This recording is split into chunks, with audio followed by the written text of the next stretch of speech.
exciting to me. So thank you for being here.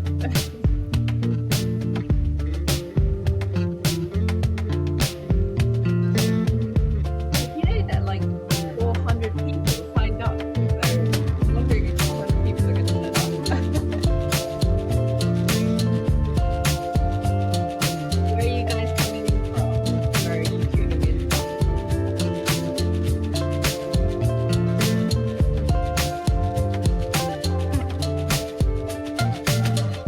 If you type something interesting, I'll feature it like this.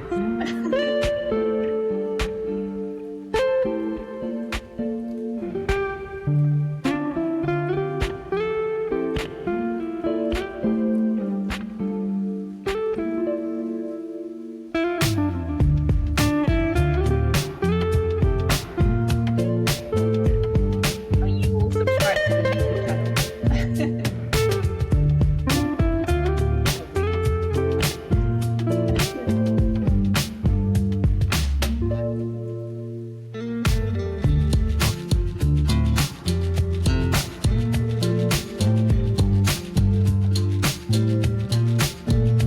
Oh, is it too loud? Okay.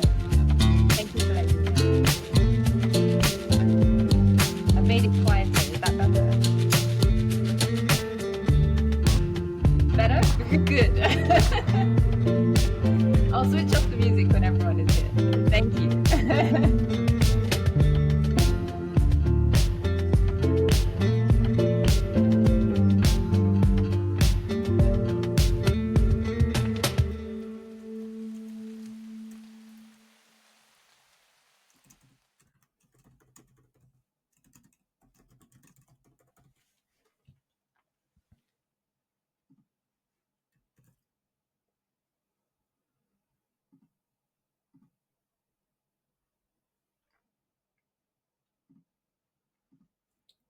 All right, so I'll give it one more minute.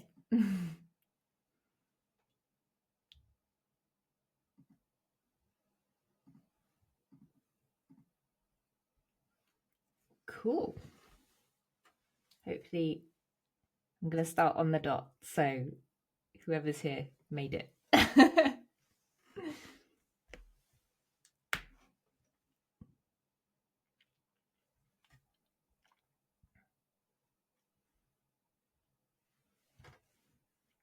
I'll play the music again.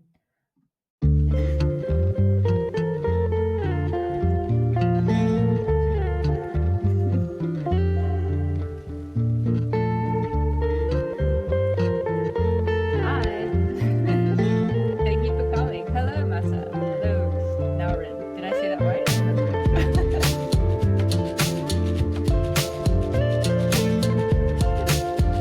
Great, Naurin. Wonderful. Thank you for being here.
Awesome. Cool. All right, I'll switch off the music so it's not so overpowering. But I can still see the chat. So if you do have any questions during, then you can ask any questions you like during the presentation. And then I'll either answer on the spot, or if it's quite a long question, then I might answer at the end. So thank you so much for being here today. I know it's Saturday, and I know it depends on your time zone. It might be very late or very early. So thank you so much. I really appreciate it. So I'm going to go through how to break into medical writing over the next hour. And I am going to just give you a quick reminder that before we start, if possible, please turn off your phone, close your other tabs, get rid of any distractions, and do not copy and paste links in the chat because they won't work. So try to avoid doing that. I want the chat to be nice and friendly, and I want it to be easy for me to read any questions that you guys have. And grab your notebook and pen, or have another window open so that you can type some notes. Cool. So what are you going to learn today? I'm going to give you a step-by-step guide to break into medical writing. You're going to learn some top tips for networking to help you find clients. And I'm going to talk about where to find helpful resources to build your skills as a medical writer. And we'll also discuss a little bit about whether or not AI is a threat to medical writers, because I know that has been a hot topic of conversation recently. You'll also be able to ask me anything at the end, and there will also be a surprise. So I'll be showing you something new that's coming out in December. You can probably guess what it is, but I will leave it until the very end so that you can be excited when I talk about it. So before we start, I just wanted to go through exactly who I am, because I know that some of you are new and you may not know who I am. So this is a picture of me on the stage at YouTube Health at the Google offices last year in September. So I was one of the people invited to talk about my work with the NHS. So I created some videos for them. And so how did that happen? That happened because I got into medical writing. I got really good at writing. And then a few years later, I met the NHS team through a YouTube Health course that was run by Dr. Vishal Virani. And then basically we hit it off. I built a video portfolio based on, my medical writing skills. And so they were really interested in working together. And it was a great experience. And I got to talk about it on stage, which I'm really, really grateful for. It was a really good experience. So as well as kind of my work with the NHS, I'm also an NHS.UK evidence checker. I am the moderator of the communities for the UK and also the US YouTube Health communities, which is pretty cool actually, because there are lots of people who are learning to create video content. I'm also part of the Patient Information Forum. And if you didn't know, the Patient Information Forum runs a scheme called the PIF tick. So if you create evidence-based health information, you can actually get a certification and a trust mark for that, and we call that the PIF tick. And I am PIF tick certified. And I'm also part of the WHO FIDES group of health creators. So even though I started off as a medical writer, I really got into video, and that helped kind of open up my portfolio to working with other brands. So I've also worked with, kind of at the beginning of my career, with Pharmacy Magazine and Big Health UK, and also the London Clinic and As the Online Doctor by Zava, and also Perrigo, who owns brands like Beckinase and Solpadeine, which is paracetamol and codeine.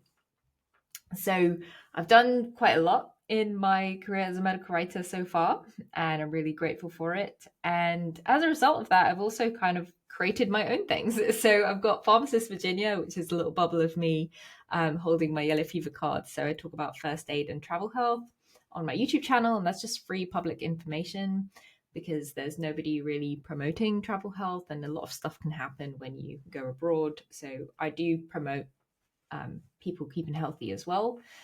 So ultimately, as medical writers, we do want to change people's lives. And so I live that, I breathe by that. And I've also created Medical Writing Uncut, the podcast. We've got over 44 episodes now, and that's part of Write Clinic, which is in the middle, the WC. I'm also about to launch Medical Writer Magazine, and I've also created the Health Creators podcast. So people who create health information videos, I do interview them, and usually they're doctors or other healthcare professionals. And it's just to give people an insight into what's possible with health information. So I think when I started as a medical writer, I thought really, really small. I just thought, I'm going to write some blogs and get paid. But actually, if you think bigger, you can start a movement. And that's why I created the group on LinkedIn. And I'm trying to fight for, fair market value for medical writers. So let's get started with the step-by-step guide to break into medical writing. So here's exactly what you need to do. You're not getting the screen, Tajwa. What do you mean? Could you just describe for me in the chat? Just let me know. So here's exactly what you need to do. You need to create 3 things. So the 3 things you need to create are a portfolio with your writing samples. You do need to create a LinkedIn profile because this is the best place to network, and it's a business social media platform. And so people expect to basically have lots of transactions. So that might be paying for a service or learning more about you and your business and what you do.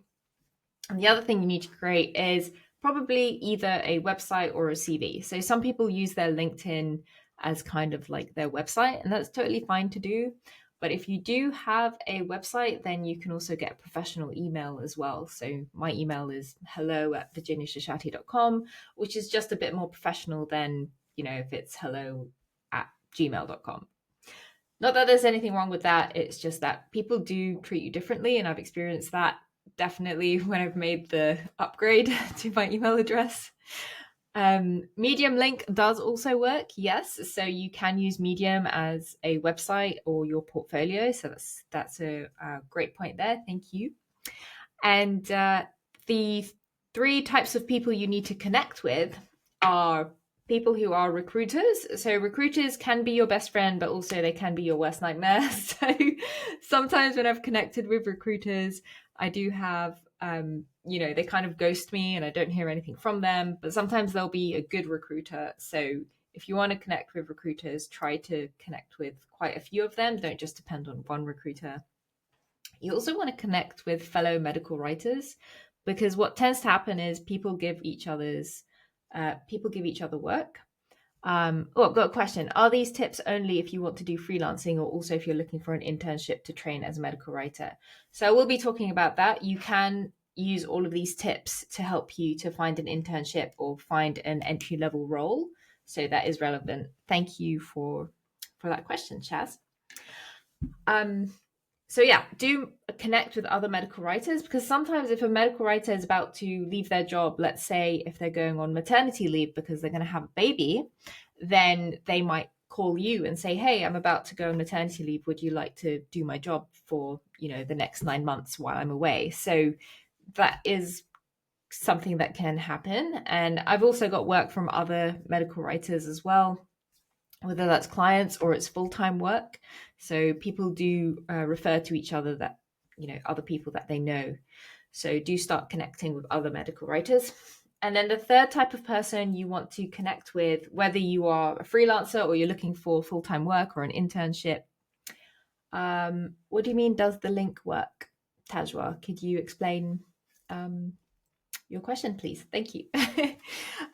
So the 3rd type of person you want to connect with is a head of communications or business owners, or basically anywhere where you have people that you want to work with.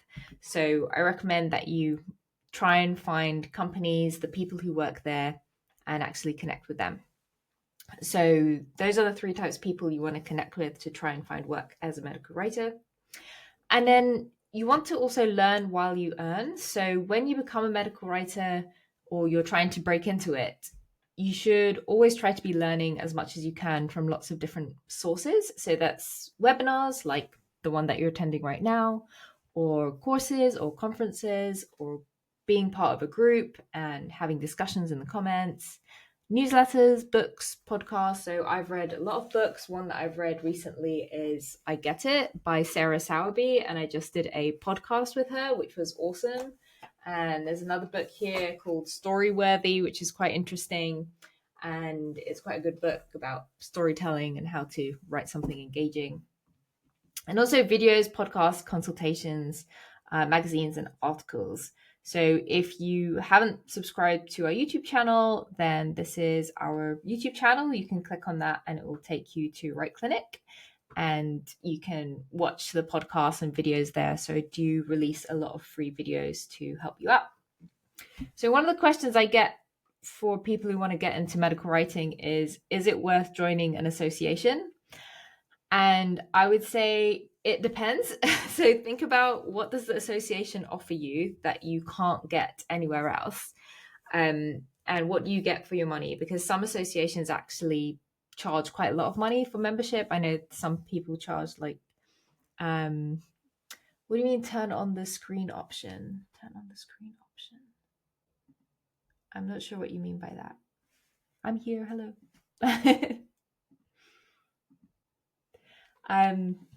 So are associations worth it? Associations can be worth it. It depends what they offer. So think about that before you start spending hundreds of pounds with them. I am thinking of creating an association as well. And that could be something that we do next year. So one of the things I want to highlight during this webinar is that you should avoid doing anything for free. So do not research and write articles to get published online, because you can do that for free yourself. And also, if you write something, your work might be fed into an AI machine so that people can take your style of writing and use it to train AI. So just a word of warning there, don't do anything for free, and make sure that you keep your intellectual property as part of your portfolio, so you're not just giving things away.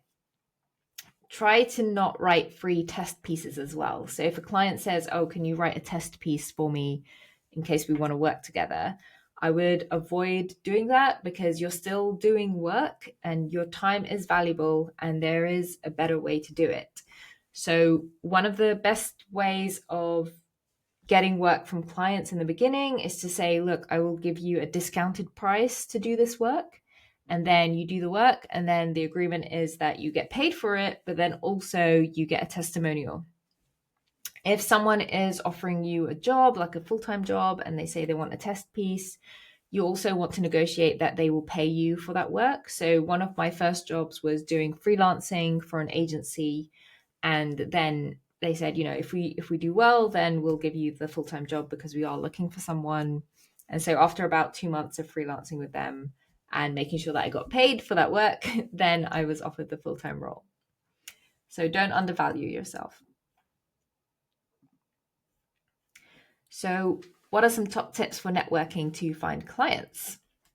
If you want to find clients, networking is all about relationships, and this is not just for freelancing. So if you feel like you have enough work or you have a full-time job, you should keep building relationships anyway, because if you don't build relationships, when you no longer have that job or you're made redundant, because I was made redundant twice, then it means that you're going to find it really hard to find a new job.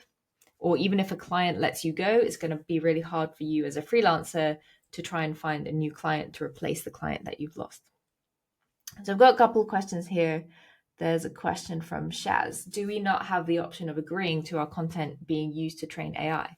So that's a really good question. So I would say before you sign anything or agree to do any work, you should make sure that you have an agreement that you can read, and it should say something about opting out of your work being used to train AI. So that's a really good question to ask the person that you're going to be working for, because the problem that's happening on the internet now is that anyone that's ever produced any content is being used to train AI, and then everyone is using the AI, but the AI has actually been fed all of this data from people who've created content over the past, however many decades since the internet existed. So always double check with the person you're writing for that they're not going to use your work to train AI. And another interesting point is that there are some resources. So for example, the nhs.uk website doesn't allow you to use their work to train AI. So that would go against their terms of use. Mega, you have a question that says, what about writing tests as part of the interview process? So that's a really good question. It depends on how many different offers you have. So if you have two offers and one of them says they need you to do a writing test before they even consider you, then check out what the other offer is. And if that one's better, then go for that one. Try to avoid doing writing tests that take up a lot of your time. So for me, I've done like 5 different types of writing tests, and each time I normally spend about 5 to 7 hours on it. So if the writing test is going to take you longer than one day to complete it, then I would say that's not fair, and you should speak to the employer and say, look, I'm happy to do a test piece that will take me 2 hours max or something like that. So set your boundaries. Don't just let people make you do free work for them. How did I? Oh, that's a great question, Massa. So how did I win my first client? What was my approach? So my approach was I started writing my own blog about travel health. So I wrote about things like what to do if you get bitten by a dog and how to avoid rabies, or how to get Japanese encephalitis vaccine to protect yourself if you're traveling, so that if you get bitten by a mosquito, you don't get that disease and get paralysis. And so then I set up a profile on Upwork, and then I got some work through that.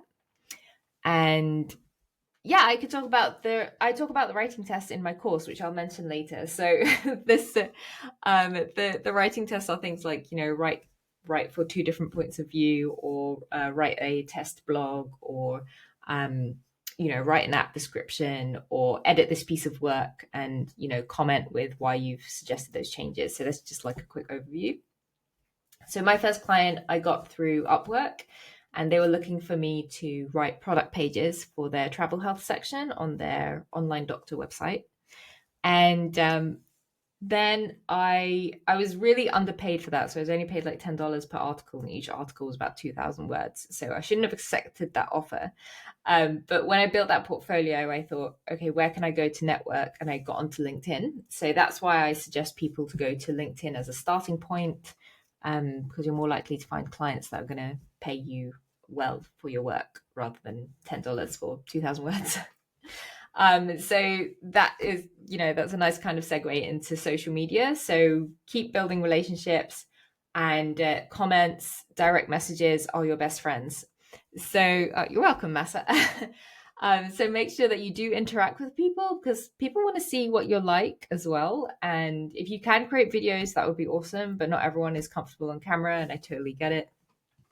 If you do go to company websites, you can find their contact form, and you can reach out and say, hey, I'm looking for some work. Could you add me to your contact list? If you do have any full-time roles coming up, or part-time, or any freelance work, then I'm available. And some websites will allow you to attach like a CV or a portfolio link. And hopefully you get a response from that, and then you can send them more information. What did you ask? You asked, I wouldn't know what to charge when starting out, or how long I realistically need to complete a task. So that really depends on the brief, Chaz. I would say that if you are kind of starting out, then it depends on what your needs are. So I do have a whole video on what to charge on YouTube. So you can check that out on the Right Clinic channel. And hopefully that will help. In terms of how long it would take to complete a task, it depends. So if it's a long piece of work, then I would say charge a day rate. So sometimes a day rate can be between 200 to 400 or 500 pounds. And sometimes a task can take a couple of years. So you need to kind of think about, what do you need to live in terms of how much you're charging? And then you can also ask them, what's the kind of expectation? So I've done that before, where I've got work and I've said, oh, what's the expectation in terms of how long this should take? And sometimes they'll just tell me, oh, we expect you to review this article, in about 2 to 3 hours. So that means that I know that I can charge them at least 3 hours. So you can also ask your client, what are your expectations for how long a piece of work should take? And then you need to think about how long will it actually take you, because some clients do this hourly rate thing where they just want you to do it as fast as possible because it's cheaper for them, but that's not great for you because it puts you under a lot of pressure. So I would say have that discussion with your client. and think about what's good for you. There are also digital or in-person events. So like here on the webinar, there are also some digital kind of conferences that are coming up around now. There are in-person events. They look at what's happening locally to you. And you can also ask people for like a digital coffee chat where you just have like a video call with them or have an in-person coffee chat. And there are community groups as well. So if you're not part of the Medical Writing for Beginners and Beyond group, then here's the link. So that is the Medical Writing for Beginners and Beyond group on LinkedIn. So you can click that and it will take you directly to the group so you can request to join. And you can also ask for one-to-one consultations. So normally you'll have to pay for these because people do charge for their time, and I do offer that service. So if you want that, then let me know. So where can you find helpful resources as a medical writer? So if you haven't already, you should create a resources folder so that you can put a whole bunch of stuff in there that you can refer to later. So here are some things that I've created that you can find as helpful resources. So first is the podcast. So again, the Write Clinic on YouTube, magazines. So I've created Medical Writer Magazine, and community groups. I've already shown the link for that as well, for Medical Writing for Beginners and Beyond on LinkedIn. So the great thing about a group is that all of the posts that have ever been posted in the group will all be about the same topic. So I'm very particular about the posts that go into the group. They have to be high quality, they have to be useful. And if they're an advert, I do delete them after a few days because I don't want the group to be full of adverts. There's also the Patient Information Forum. They have some free posters on things like health literacy, digital literacy, and how to write for a patient audience. And they've also got the PIFTIC directory, which is a collection of 130 people or organizations who have evidence-based, easy to understand health information, and you can go and look at how they create things. There's also the course, the Write Clinic Fundamentals of Medical Writing, that I will talk about more in a bit. And you can also invite people to chat as well. You can learn from people themselves. That's one of the reasons why I create the podcast, to help the community learn, and also consultations as well. So if you really want that one-to-one advice, then you can pay to get ahead by speaking to a consultant like me or other people. Thank you for your question, Tajwa. You've said, any suggestions for the vocabulary to be smoother and effective in a medical writing field?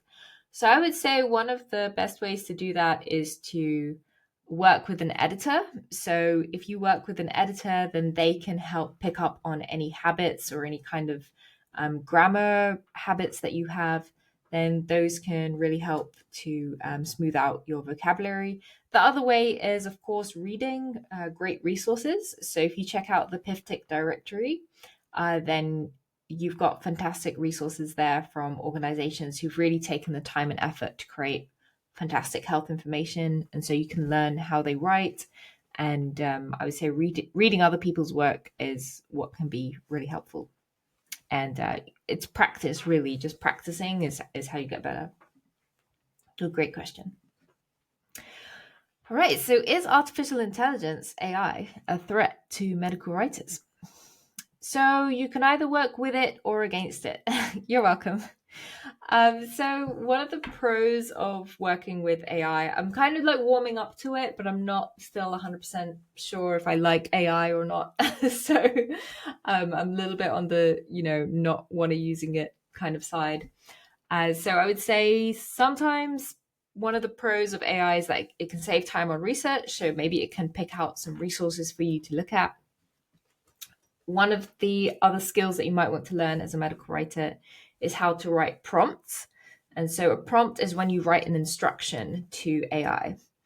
So are you able to work smarter and not harder if you use AI? That's one of the big questions I think we want to try and answer with AI over the coming years. One of the cons is, does it hallucinate? So does it make stuff up? That's one of the kind of criticisms, especially in the world of health. And will there be fewer jobs? So I know that medical writers are a bit worried about the job market. I think the job market is a little bit unstable at the moment. And sometimes I would say that there is a risk of AI taking our jobs, but ultimately anything that AI produces does need to be checked by a human. So I would say, if anything, hopefully it will just create a different kind of job or a different kind of work for medical writers. So hopefully that will, be an opportunity in the future. And then also, I would say, what is the kind of need for AI? Are we trying to produce a lot of content? Do we need that much content? So is it a case of like quantity over quality? So, I'd rather we create stuff as medical writers that's really high quality, and we've taken the time to research, we've taken the time to ask people their feedback on it so that we can make something that's really good, rather than just trying to create loads of stuff that nobody really finds very helpful. So there's some good questions in the chat. So Massa has asked, do you think medical writers should also have drawing skills? When we talk about medical communications, I often run into this concept of you should also be a designer. What is your opinion and experience regarding this?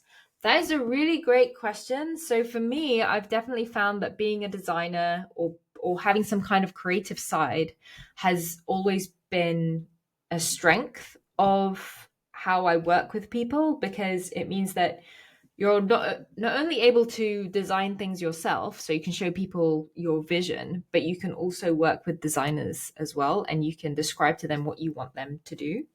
So one of the ways that I work with a designer is that, the designer, for example, they don't really have like good spelling. They're not copywriters, so they're not going to tell you to change any words or anything.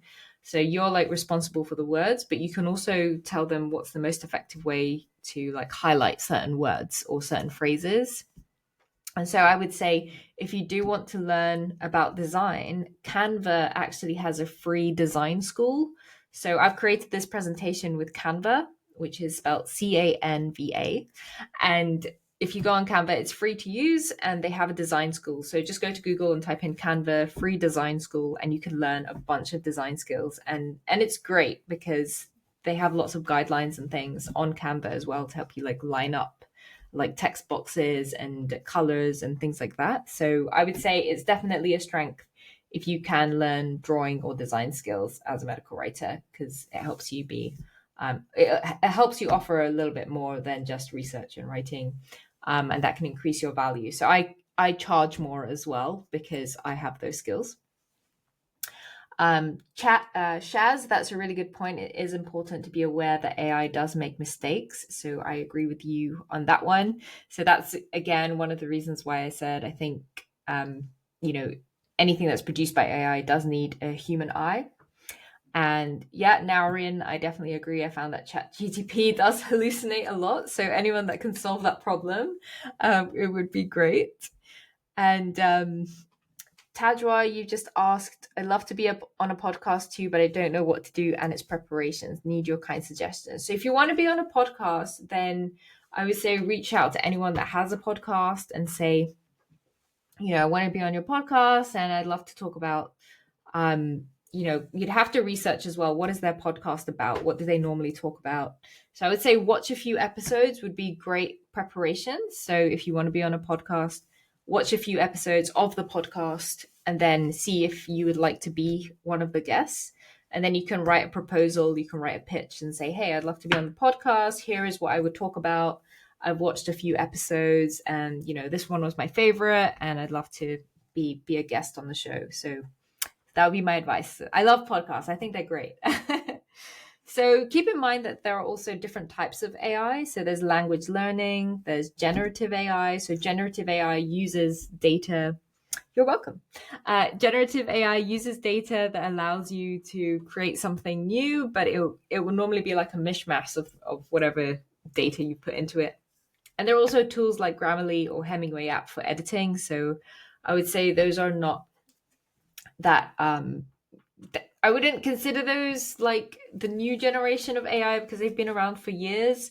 So I think AI is just really, become a trending word now. So, so I would say, in conclusion, AI is still a bit of an unknown and you should learn how to use it, but do not become dependent on it, because I know a lot of people are worried about future generations saying that, they're going to use it to do their homework. They're not going to do the hard work and research that we did in previous generations.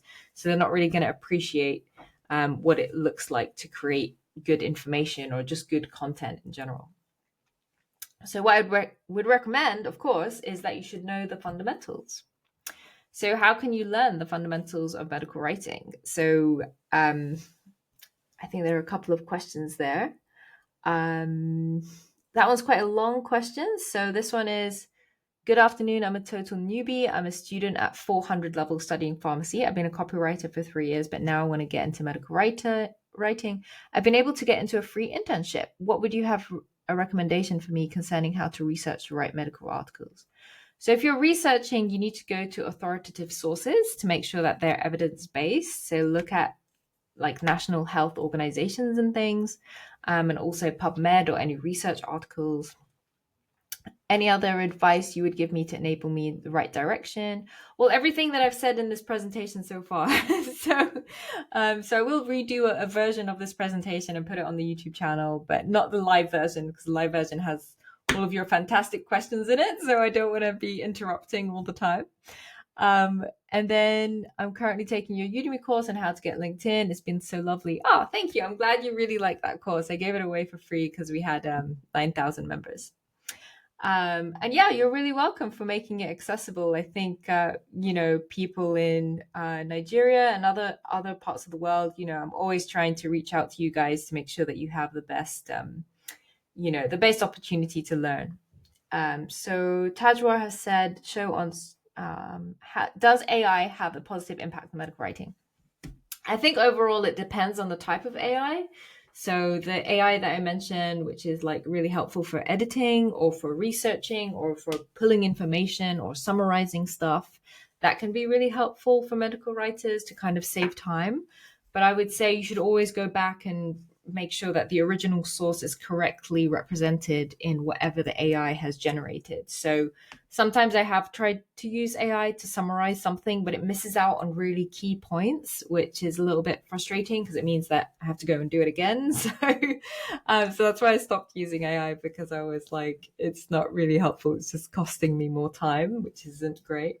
But AI that is useful for editing, like when it picks up spelling mistakes or grammar mistakes or something like that, I think that's really helpful.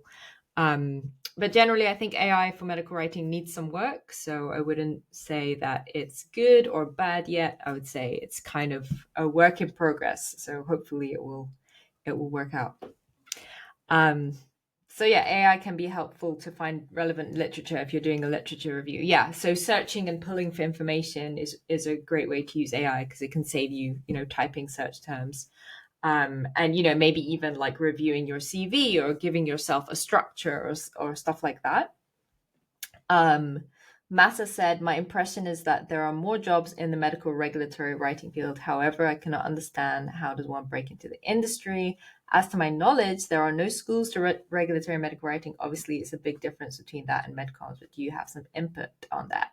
That's a really great question. I would say that I am not an expert in regulatory writing, but I have interviewed some people who are, and you can watch those people on the podcast on the Right Clinic YouTube channel. So you can definitely learn from them. And that's why I bring them on the podcast, because I love to learn from them too. And I know that you guys love to learn from them. So you can definitely check those out. And then in terms of like breaking into it, from the conversations I've had so far, I would say that people normally get into regulatory writing by just relentlessly trying to get in. So you just have to keep trying to get into those kind of companies that deal with that kind of writing, because regulatory writing has like very specific documents that you need to create, and usually there's no school for that because each country has different regulations for medicines, and it's more around like clinical trials and medicines approval and things like that. So you'd have to learn on the job, and that's why there aren't really any kind of medical writing schools for that. But there are some people who have created some regulatory writing courses, so you can check those out, and they'll be in the podcast. So how can you learn the fundamentals of medical writing? So I do have a course called The Fundamentals of Medical Writing, and when you do it, you get access to everything. So it's not to do with regulatory medical writing. It's more to do with kind of getting your foot in the door and giving you that support so you can ask me questions. And I also check your medical writing portfolio, your LinkedIn profile. I check some of your copywriting. So I do set you a task, but I'm not one of those people that makes you write something and then I go and publish it. Everyone gets the exact same task, and it's to write a landing page for a drug that I made up. It's called Relaxi. So that is not a real thing. And it's just a way for me to check if you can read information and you can create it and transform it into something else. And I do check your website, I check your CV and resume, and I also check any pitches that you write as well. So if you do want to write a pitch to work with someone, you can send that to me. I can look over it. And you can ask me questions anytime as well. So if you do end up getting the course, then you've got access to me. I look at all of your work. And then also you've got access to like a couple of hundred videos, which are exclusive to the course, where I update you on the best practices for medical writing. And then also, if I get to know you and I get to understand, how good you are as a writer, and I train you, then that means I'm more confident to recommend you to one of my clients. So I could also offer you a position to write for Medical Writer Magazine, and you can get paid for that. So I do offer money for the people who write for Medical Writer Magazine, and the price will be going up in January 2025. So that's the fundamentals of medical writing. And so what's inside? I do go through medical copywriting for beginners, regulatory medical writing for beginners, SEO, which is search engine optimization. So this is like another skill that you might want to learn on top of like design and drawing. So I do want to add a module about how to use Canva as a medical writer, because I know some people want to learn design and drawing as well, and that's one of my strengths. So I'm going to be adding that module next year. How to create a portfolio. So I go through how to do it, and then I also check it for you.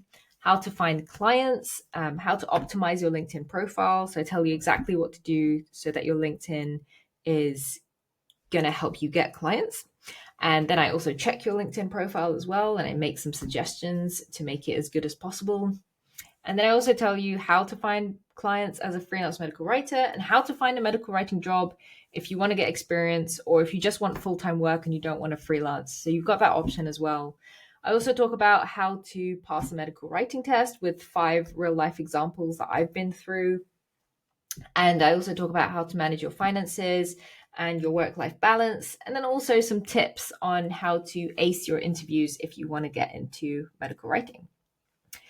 So here are some testimonials from people who have done the course. So this is Claudia. She gave it 5 stars, and she said it was really simple and it was perfect for beginners. And now she is working full-time as a medical writer. She stopped being a technical assistant at a research center. And then there's Tiernan. He now runs his own social media agency, and he has over 15 clients, and he's built a team. And I met him in person at the YouTube Health event in September last year, and he's just been doing amazing. And there's also Victoria. She used to be an army doctor, and she's taken the course, and now she is a content writer, and she's founded an education project. So, there are lots of people who found the course really useful and helpful for them. So you can select how you want to pay for the course. So here is the link if you want to click on it now. Then you can, here we go. So that's the link to view the fundamentals of medical writing, and you can have a look, you can watch the video, you can choose if you want to buy it, or you can think about if you want to get it in future. So there is a code which is write10 if you want to get 10% off the course. So that's write10. I'll just type it in the chat. If you want to get 10% off the course, then you can definitely do that. And it would be awesome to train you. So I think that, it's an opportunity to get the course, and it's got a lot of value. So it's worth over £1,000, and you can basically get it for half that. And the 3-month payment plan is even more affordable, so you can just break down the cost as well. So moving on to the next part. Now you can ask me anything. So I know I've been answering your questions throughout this. So we've got some time where you can ask me some questions. And then I'll also show you the surprise at the end. So this one is, let me just have a look. Okay, so I've answered that question. AI can be helpful. Yeah, that's true. It's great. These courses are available. There are more available courses. You can check them out on Udemy if you like. Any medical courses that are productive but unpaid. There is actually a course that I linked to from the CDC. So if you look up Communicating Science Clearly from the CDC on Google, then that's a really good course I just took recently. It's really helpful. Okay, so I have a question from Shaz. I recently completed a BSc on psychology degree with a first. Congrats, that's great. And I was copy editor, proofreader for a well-known scientific institute for 6 years. I've also taught English as a second language for 10 years. Would this be enough to qualify me to train as a medical writer? I don't have a pharmacological or biochemistry degree, but I like how statistics works and how to analyze them. I did quantitative dissertation in my degree using SPSS. Wow, that's a long question, but thank you for your question. I would say you definitely have the skills because you've been kind of surrounded by medical and science work. And also, if you've taught English as a second language, then you must have another language that you speak. And so I think a lot of people don't value the fact that they can write in another language. So I would say it's really important to actually play to your strengths. So if you speak another language, then make sure that you mention that whenever you are talking to a potential client. So it's really valuable. And like, for example, I'm working on a project now where I wrote everything in English and we're paying quite a lot of money to get those things that I've written translated into 10 different languages. So I would say if you do have a different language, then make sure that you actually put that you're available to write medical information in another language.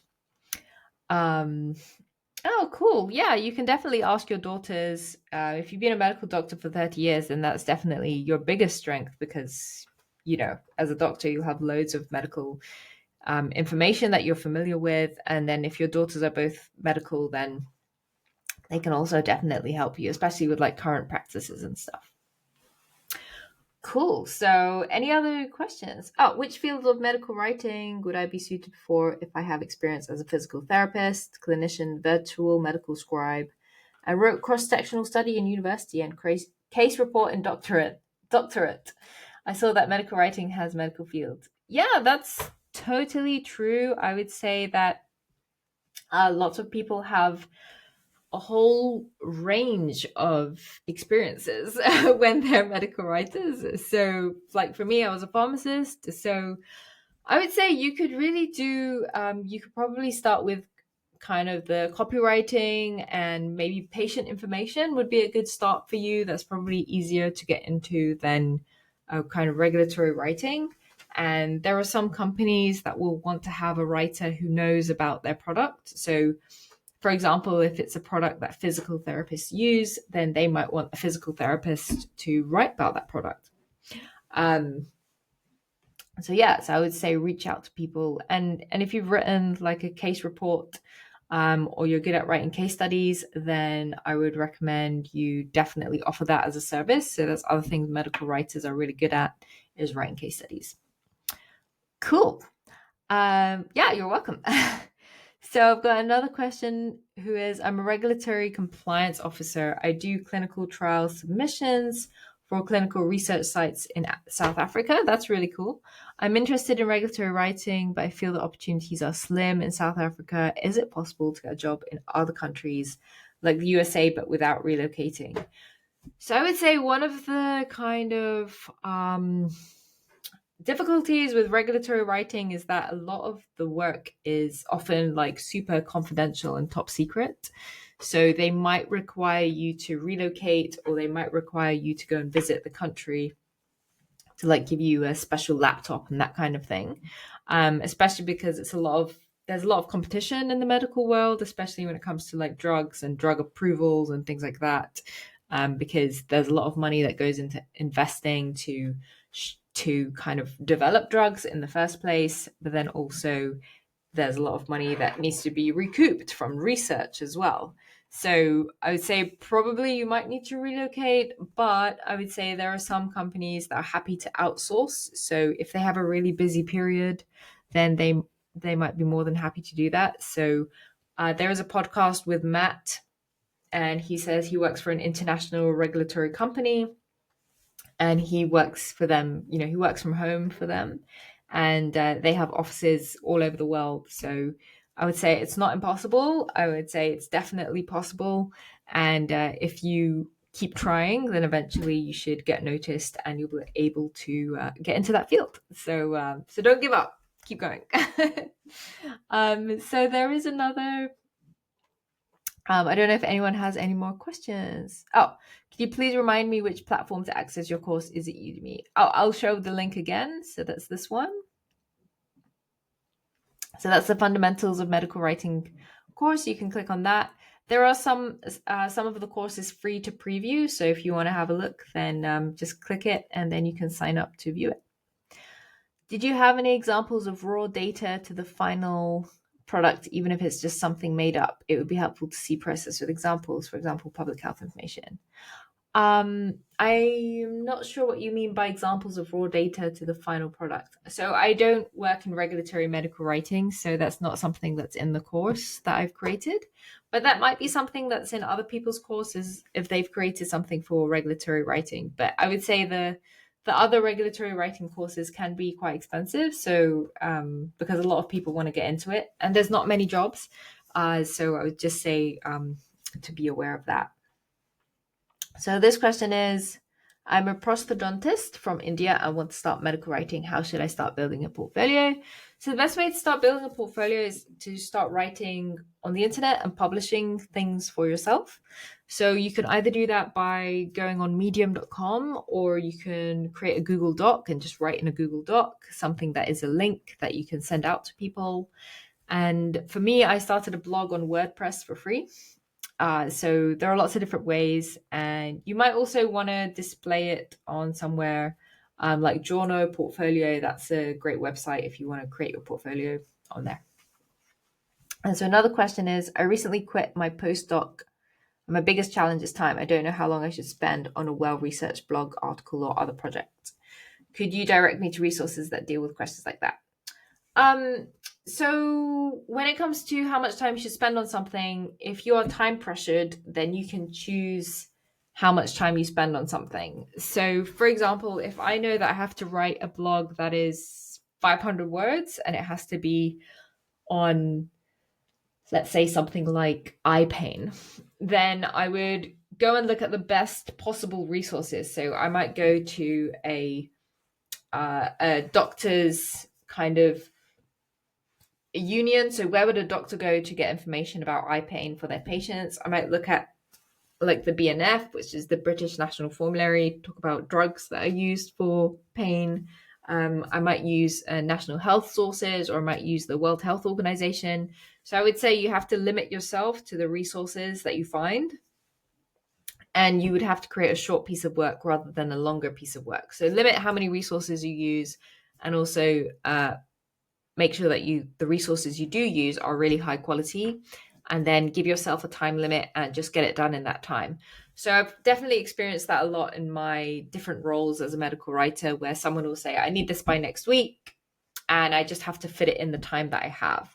Because if I don't, then I don't meet the deadline. I don't get paid for that work. So I'll say, look, this is the time that I have that you gave me. I've used these 4 resources to write this, and the maximum I can do is 500 words. And I will definitely meet the deadline if you're happy with that. And that's how you have to like negotiate. What's your experience with Colabtree, if you have it, of course? I haven't used Colabtree before. What's Colabtree? Colabtree. Higher trusted scientists and industry experts. I haven't used that before, but it looks like on Google it has 3 stars. It is an online network connecting with businesses and academics around the globe.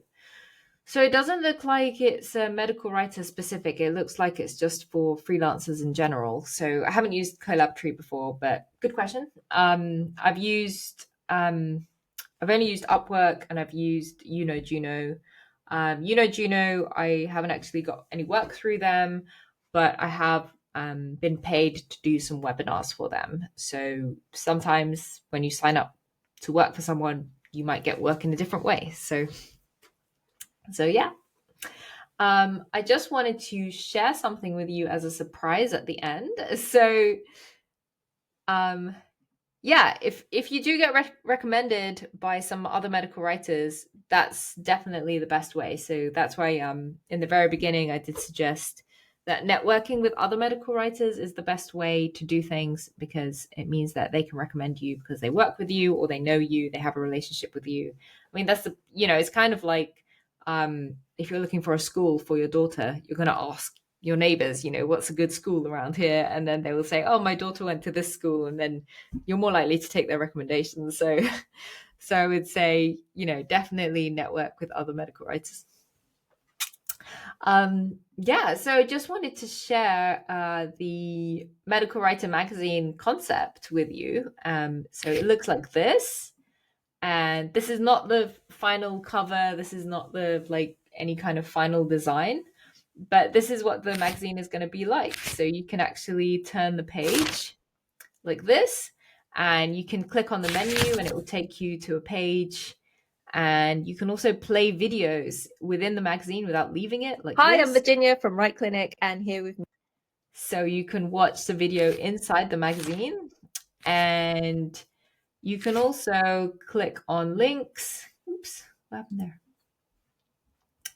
So you can also click on links and you can fill in forms. So for example, I've put a form here. If you want to write for Medical Writer Magazine, you can actually just type directly into the magazine, which is really cool. So then you can submit it as well. So you don't even have to leave the magazine to fill in this form. And yeah, you can click on these names and it will take you to their their LinkedIn and stuff like that. So, what do you think? I'm really excited, and I think it's going to be really fun when it comes out. So it's going to come out in December. Cool. I'm glad that you're excited.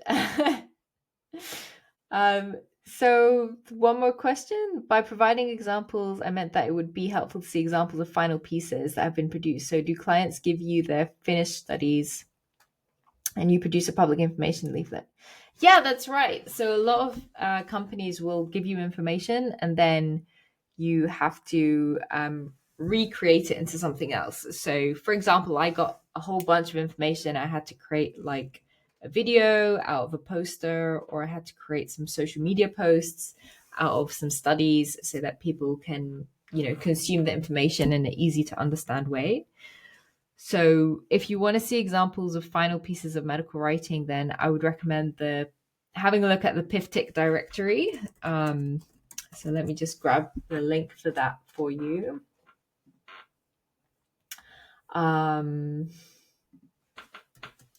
So the PIFTIC directory is a bunch of, let me type it, oops, not that one.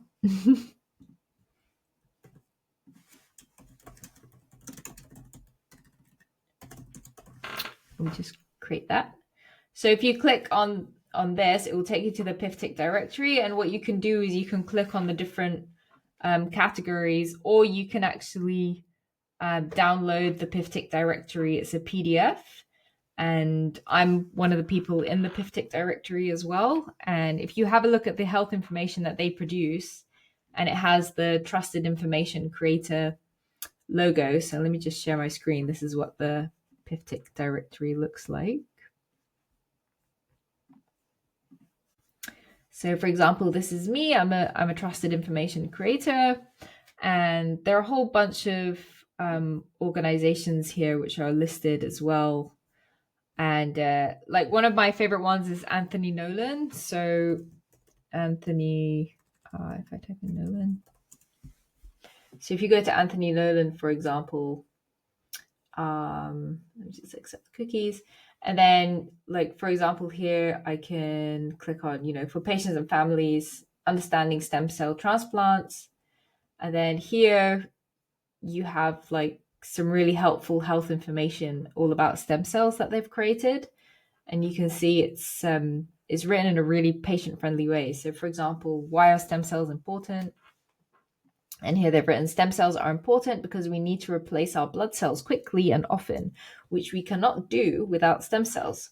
We all need lots of healthy blood cells to survive, but blood cells only exist for a short amount of time, some for just a few hours and others for about 120 days, which is 4 months. Your body needs to make millions of new blood cells every day. So I would say the PIFTIC directory is quite useful if you want to look at examples of health information, especially for patients. Cool. Thank you, Selena. Thank you so much.